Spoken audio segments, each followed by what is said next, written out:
belum punya. Saya nggak mengatakan nggak lah, belum punya, belum punya. Oleh sebab itu suatu saat nanti jika beliau mengundang saya akan sowan ke dalam pesantren Miftahus Sunnah, Gedung Tarukan 100, Pacar Keling, Tambak Sari, Surabaya. Oh, dekat saja. Malam hari aja. Tolong diundang saya untuk saya bawakan semua kitab yang ada.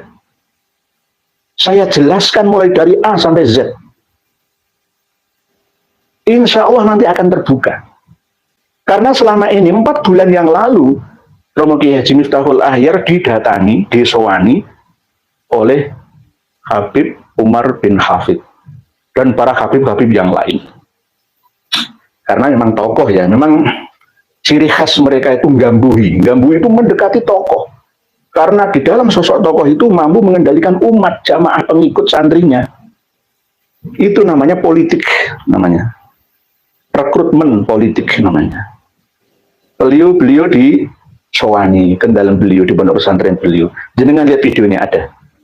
Jenengan lacak aja melalui Google pencarian suara Habib Umar bin Hafid sowan ke Ponpes Miftahus Sunnah Surabaya. Nah, ambil nanti, ambil. Mungkin dengan dibawakan beberapa kitab yang beliau sendiri ketika menyampaikan nama-nama kitab itu melenceng dari kebenaran. Namanya saja beliau lupa. Yakni yang pertama kitab sejarah yang bernama Al-Ghuror, ya kitab ini. Benar. Tapi ini bukan kitab sejarah. Ini kitab Torekoh ini. Ya ada silsilah nasab, tapi tidak semuanya mengingat mengapa zikril a'immah al-amjad wal ulama al-arifin an-nat al-fuqaha.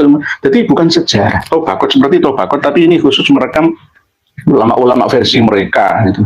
Internal, ini kitab karangan internal mereka Muhammad bin Ali bin Alwi Khirid Ba'alawi tahun 960. Mungkin dibawakan kitab ini sama seperti Gus Bah, dibawakan kitab ini sama kitab As-Suluk itu saja salah. As-Suluk fi Tobaqatil Ulama wal Muluk, ini kitabnya. As-Suluk terus sama apa lagi yang Suluk Ansab, Suluk Bahar, Bahrul Ansab, Syekh Hamiduddin An-Najafi. Hanya dibawakan kitab seperti ini langsung taklid buta memutuskan bahwa nasab alawi sahih. Ini berarti ulama yang taklid buta. Ulama itu tidak boleh taklid buta. Uang sekelas beliau Kiai Haji Miftahul Ahyar saja bisa dipropaganda seperti itu. Apalagi sekelas ulama kiai-kiai. Mohon maaf saya nggak menyepelekan. Saking pinternya mereka untuk gambui, untuk mendekati tokoh. Karena di balik tokoh itu ada pengikutnya. Kalau tokohnya sudah dipegang, pengikutnya akan katut, akan ikut, akan manut. Ini kunci, gitu loh, kunci. Kuncinya di situ. Padahal jika kita terangkan, misalkan kita Bahrul Ansab, Syekh Hamiduddin An-Najafi, nggak ada. Abdullah itu nggak ada. Apalagi Ubaidullah, nggak ada. Baru ketika kitab Bahrul Ansab ini disalin oleh Sayyid Murtado Az-Zabidi, ada tambahan Abdullahnya, bukan Ubaidillah, Abdullahnya. Nah, As-Suluk itu Abdullah, tapi Abdullah bukan dari Ba'alawi. Ya. Nah, As-Suluk ini sering merekam Imam Al-Janadiri dari Ibnu Samurah. Pasti semua merujuk Ibnu Samurah. Karena ini lebih lama daripada As-Suluk. Lebih lama daripada As-Suluk. Jadi kitab ini kunci sama seperti kitab Sensus Mini Torful Ashab oleh Umar bin Rasuli. Ini bukan Umar bin Rasuli tapi Umar bin Ali bin Samurah atau Ibnu Samurah, abad ke-6. Beliau wafat 586.